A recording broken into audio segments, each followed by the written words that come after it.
Hello everyone, আসসালামু আলাইকুম। আজকে যে বিষয়টা নিয়ে কথা বলবো সেটা হচ্ছে আপনার এম্বাসি যে ডকুমেন্টসগুলো সেটা আপনি কিভাবে রেডি করতে পারেন বা কিভাবে প্রিপেয়ার করতে পারেন। ফার্স্ট অফ অল যেটা আপনার লাগবে সেটা হচ্ছে আপনার অ্যাপেন্ডিক্স এবং হচ্ছে আপনার রেসিডেন্স পারমিট। তো অ্যাপেন্ডিক্সের ক্ষেত্রে বলবো আপনি বিএলএস এর অফিসিয়াল ওয়েবসাইট থেকে যে নিউ ফর্মটা আছে ওইটা ডাউনলোড করবেন এবং ওইটা নিজে ফিল আপ করে সিগনেচার সহ ওইটা পূরণ করবেন। এরপরে যে বিষয়টা হচ্ছে সেটা হচ্ছে পাসপোর্ট, এবং পাসপোর্টে খেয়াল রাখবেন আপনার যদি প্রিভিয়াস পাসপোর্ট থাকে অবশ্যই সেটা এটার সাথে অ্যাড করতে হবে। এরপরে পাসপোর্টে অবশ্যই 2টা পেজ ব্ল্যাঙ্ক থাকতে হবে। এরপরে যেটা আসে সেটা হচ্ছে যে ইউরোপিয়ান সাইজ পাসপোর্ট যে পিকচারটা, এখানে অনেকেই ভুল করে, অনেকেই হচ্ছে একটু অফ হোয়াইট কালার দেয়, অনেকে একটু ব্লু দেয়, লেমন কালার দেয় বা স্কাই ব্লু দেয়। এটাতে প্রবলেম হয়, এম্বাসি থেকে অনেক সময় ছিঁড়ে ফেলে দেয়। তো সেই ক্ষেত্রে আমি বলবো ব্যাকগ্রাউন্ডটা অবশ্যই হোয়াইট হবে এবং সাইজটা হবে 35mm বাই 45mm।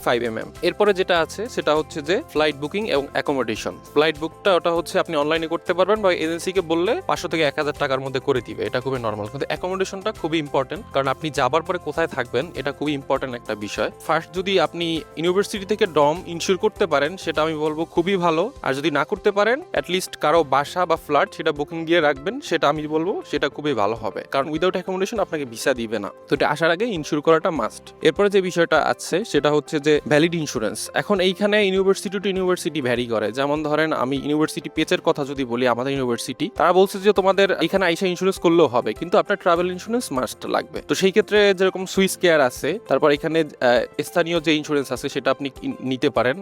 আমি সাজেস্ট করবো সুইস কেয়ার নেওয়ার জন্য, কারণ সুইস কেয়ার নিলে অনেকেই সাজেস্ট করছে সেই ক্ষেত্রে ট্রাভেল ইন্স্যুরেন্স এবং হেলথ ইন্স্যুরেন্স দুইটা একসাথেই কভার হয়ে যায়। এরপরে যে বিষয়টা আসছে সেটা হচ্ছে যে ব্যাংক স্টেটমেন্ট। ব্যাংক স্টেটমেন্টটা হচ্ছে সবচেয়ে ভ্যালুয়েবল এবং মোস্ট ইম্পর্টেন্ট একটা টপিক, কারণ উইদাউট ব্যাংক স্টেটমেন্ট আপনার ভিসা রিস্কে থাকবে, এবং ম্যাক্সিমাম ভিসা রিজেকশনের একটা রিজন থাকে সেটা হচ্ছে ব্যাংক স্টেটমেন্ট। তো এইটার প্রতি কিছু ইন ডিটেলস কথা বলি, সেটা হচ্ছে মাস্ট আপনারা সেভিংস অ্যাকাউন্ট রাখার চেষ্টা করবেন, এবং চেষ্টা করবেন সেখানে যেন 15 থেকে 20 লাখ টাকা থাকে, এবং সেখানে যেন ইন্টারভিউ ডেট থেকে কাউন্ট করে প্রিভিয়াস 6 মান্থের একটা ট্রানজেকশন থাকে। খুব বেশি ট্রানজেকশন না, মাসে 2 থেকে 3টা ট্রানজেকশন হবে, কিন্তু যেন ট্রানজেকশন থাকে, স্মুথ ট্রানজেকশন। এমনও হয়েছে যে বিজনেস অ্যাকাউন্ট শো করে তারা ভিসা রিজেকশন খাইছেন, তো তাদের জন্য বলবো অবশ্যই সেভিংস অ্যাকাউন্ট, এবং এটা হতে হবে 6 মান্থের একটা ম্যাচুরিটি। এরপর হচ্ছে প্রুফ অফ ইনকাম। আপনি যে টাকাটা রাখলেন সেই টাকাটার সোর্সটা কি, সেই সোর্সটা আপনাকে শো করতে হবে। তো সেইটার জন্য আমি বলবো আপনার যে স্পন্সর হবেন, এই ক্ষেত্রে আপনি যদি মনে করেন যে আপনি আপনার স্পন্সর হবেন, তো আপনার ইনকাম সোর্সটা কি সেটা শো করতে হবে। ইনকাম সোর্স শো করতে হবে, আপনার ভাই হলো বা আপনার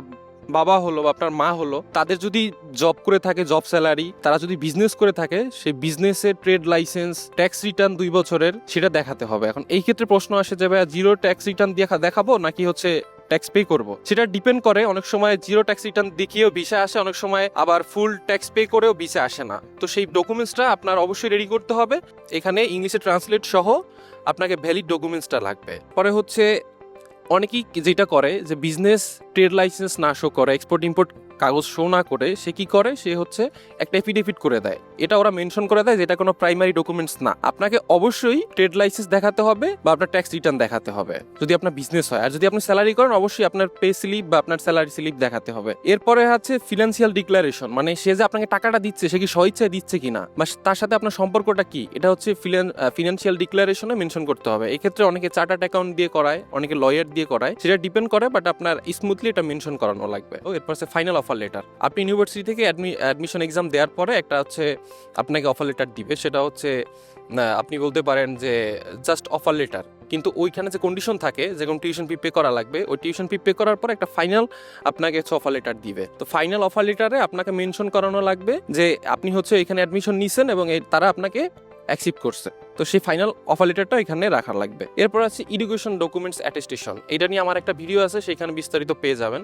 আপনি এডুকেশন ডকুমেন্টসগুলো অ্যাটেস্টেশন আজকাল গভর্নমেন্টের থেকে করতে পারবেন, যেমন myGov.bdi যে অফিসিয়াল ওয়েবসাইট আছে, ওয়েবসাইটের মাধ্যমেই আপনারা যে অ্যাপস আছে, ওয়েবসাইট আছে, এটার মাধ্যমে ইজিলি করতে পারবেন। সো সেই ডকুমেন্টসে অ্যাটেস্টেশন সহ এম্বাসিতে শো করতে হবে, অ্যাটেস্টেশন ছাড়া এটা অ্যাকসেপ্টেবল হবে না। এরপরে আসি ল্যাঙ্গুয়েজ প্রফিসিয়েন্সি। আপনার যদি আইএলস থাকে তাহলে আইএলস এর সার্টিফিকেটটাও এখানে মেনশন করতে হবে, কিন্তু আইএলস এর সার্টিফিকেট কোনো অ্যাটেস্টেশন লাগবে না। এরপর আসি ফ্যামিলি সার্টিফিকেট এবং বার্থ সার্টিফিকেট।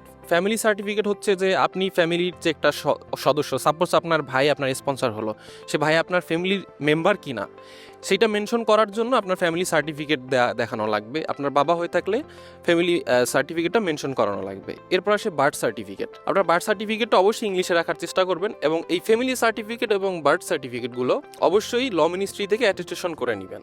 এরপরে যেটা আসে সেটা হচ্ছে পুলিশ ক্লিয়ারেন্স। আপনার কোনো মামলা আছে কিনা বা আপনার কোনো রং ইনফর্ম বা আপনার কোনো ব্যাকসাইড আছে কিনা, যেটা হচ্ছে আপনার আইন বহির্ভূত কোনো কাজ করেছেন কিনা সেটাকে প্রুভ করার জন্য আপনাকে পুলিশ ক্লিয়ারেন্স দিতে হবে যে না, আপনি সম্পূর্ণ নিরাপদ, আপনি হচ্ছে নিরাপরাধ, আপনার এরকম কোনো সমস্যা নেই। এরপর হচ্ছে সিভি। ইউরোপের জন্য আমি অবশ্যই বলবো ইউরোপিয়ান সিভি একটা করে নেবেন এবং সেই সিভিতে আপনার অবশ্যই সিগনেচার থাকতে হবে। এরপর হচ্ছে সাইন মোটিভেশন লেটার। এটা হচ্ছে খুবই ইম্পর্টেন্ট। আপনার একটা সাবজেক্ট পাওয়ার জন্য সাইন মোটিভেশন লেটারটা খুবই ভ্যারি করে। এটা আপনি করে নেবেন, করার পরে সেখানে সিগনেচার সহ সেটা আপনাকে সাবমিশন করতে হবে। এটা প্রত্যেকটা ডকুমেন্টসের সব ডকুমেন্টস আপনার ডান হয়ে গেলে আমি বলবো 1 থেকে 2টা সেট আপনি ফটোকপি করে রাখবেন।